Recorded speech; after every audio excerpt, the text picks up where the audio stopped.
سلطان Salahuddin Ayubi نے یروشلم کیسے فتح کیا؟ فاطمی خلافت جو شیعہ خلافت تھی کہ وزیر سے صلیبی جنگوں کے ہیرو کیسے بنے، اور ایسی کیا وجہ تھی کہ مغرب نے آپ کی زندگی پر کتاب لکھی، آپ کے نام پر گاڑی لانچ کر دی، آپ کے نام کا دن منانے لگے؟ جانتے ہیں اس ویڈیو میں، ہمارے ساتھ جڑے رہے۔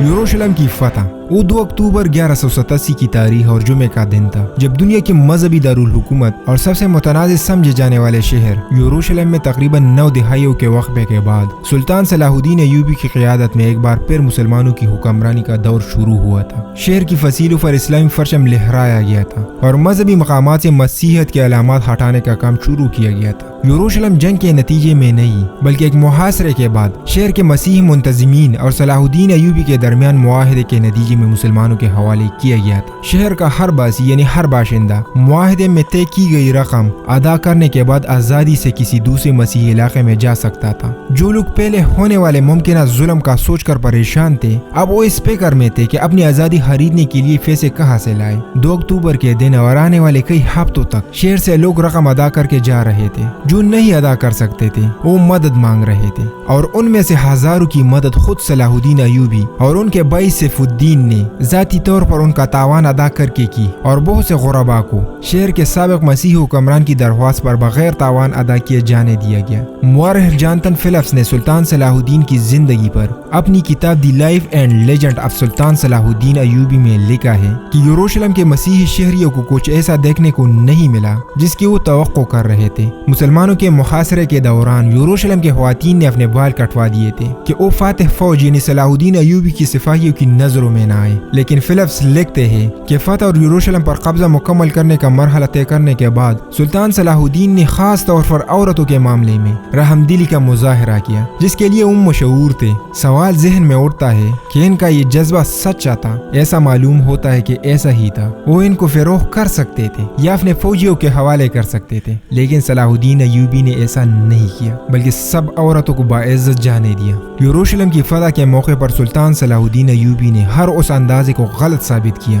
جو شاید ماضی میں اس شہر میں ہونے والے واقعات کی بنیاد پر قائم کیے گئے تھے، اور یہی وجہ تھی کہ اسی یورپ میں جہاں انہیں اپنے زمانے میں خون کا پیاسا اور شیطان کی اولاد کہا گیا تھا، وہاں 20ویں اور 21ویں صدی میں سلطان صلاح الدین ایوبی کو ہیرو کا درجہ بھی دیا گیا۔ یہ وہی یروشلم تھا جس کی سن 1099 میں فتح کے بعد صلیبیوں کے یروشلم میں داخلے کے موقع پر یہاں ہر طرف لاشیں تھی، اور مرد، عورتیں اور بچے کوئی فاتحین کی تلوار سے محفوظ نہیں تھا۔ مصنف جسٹن ماروزی نے اپنی کتاب اسلامی سلطنت 15 شہر جو ایک تہذیب کو بیان کرتے ہیں یروشلم کے بارے میں باب میں مسیحی ذرائع کا حوالہ دیتے ہوئے صلیبیوں کی فتح کے بعد شہر کے مناظر بیان کیے ہیں۔ انہوں نے صلیبیوں کے رویے کو مثال کے طور پر ان کے ایک عہدیدار کا بیان نقل کیا ہے۔ ہمارے فوجیوں نے دشمنوں کے سر قلم کر دیے، کچھ کو زیادہ تکلیف دینے کے لیے آگ میں جھونکا گیا، گلیوں میں سروں کٹے ہوئے پیروں اور ہاتھوں کے ڈھیر تھے۔ لیکن سلطان صلاح الدین کا یروشلم فتح کرنے کے بعد صلیبی یہی سوچ رہے تھے کہ سلطان صلاح الدین بھی ان کے ساتھ ایسا ہی کرے گا، لیکن سلطان صلاح الدین نے سب کو باعزت مسیحی شہریوں میں جانے دیا۔ لیکن سلطان صلاح الدین ایوبی کا چیلنج یروشلم کی فتح پر ختم نہیں ہوا، بلکہ انہیں اندازہ تھا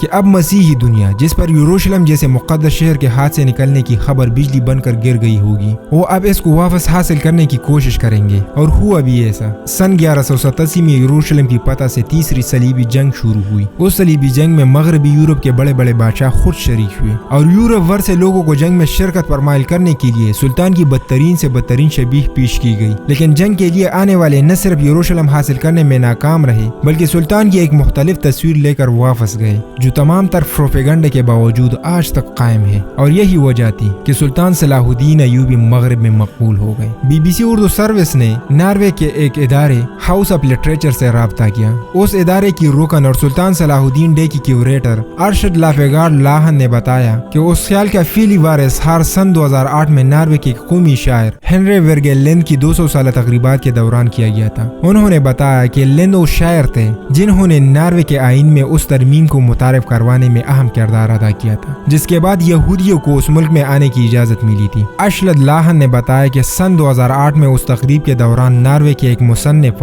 سٹین نے ایک تجویز پیش کیا کہ ورگے لینڈ کی سوچ کو آگے بڑھانے کے لیے ہمیں صلاح الدین ایوبی کی یاد میں بھی ایک دن منانا چاہیے، کیونکہ انہوں نے یروشلم کی فتح کے موقع پر جس کردار کا مظاہرہ کیا تھا وہ یہودی و مسیحی اور مسلمانوں کے مل کر رہنے کے بارے میں ایک مثال ہے۔ اشلد لاہن نے بتایا کہ ناروے کی طرح شاید یورپ میں بھی بہت کم لوگ صلاح الدین ایوبی کے بارے میں جانتے ہیں، اور جو جانتے بھی ہیں ان کی نظر میں وہ ان کا موازنہ صلیبی جنگوں کے یورپ ہیرو رچرڈ سے کرتے ہیں، اور ان کے خیال میں صلاح الدین ایوبی ایک ویلن ہے۔ لیکن انہوں نے کہا کہ صلاح الدین ڈے کے ذریعے ہم پیغام دینا چاہتے ہیں کہ ہر کہانی کے دو روح ہوتے ہیں۔ اس شخص کو یعنی سلطان صلاح الدین ایوبی کو، جس نے مغرب کو شکست دے کر یروشلم کو فتح کیا تھا، ایک مثالی کردار کے طور پر یاد کیا گیا۔ برطانیہ کی رائل نیوی نے پہلی عالمی جنگ کے دوران ایک جنگی جہاز کو HMS سیلاڈن کا نام دیا، اور پھر سن 1959 اور 94 کے درمیان برطانوی فوج نے سیلاڈن کے نام سے ایک بختربند گاڑی بھی بنائی۔ یہ وہی برطانیہ ہے جہاں سے انگلینڈ کے بادشاہ رچرڈ نے تیسری صلیبی جنگ میں مسیحی فوج کی قیادت کی تھی۔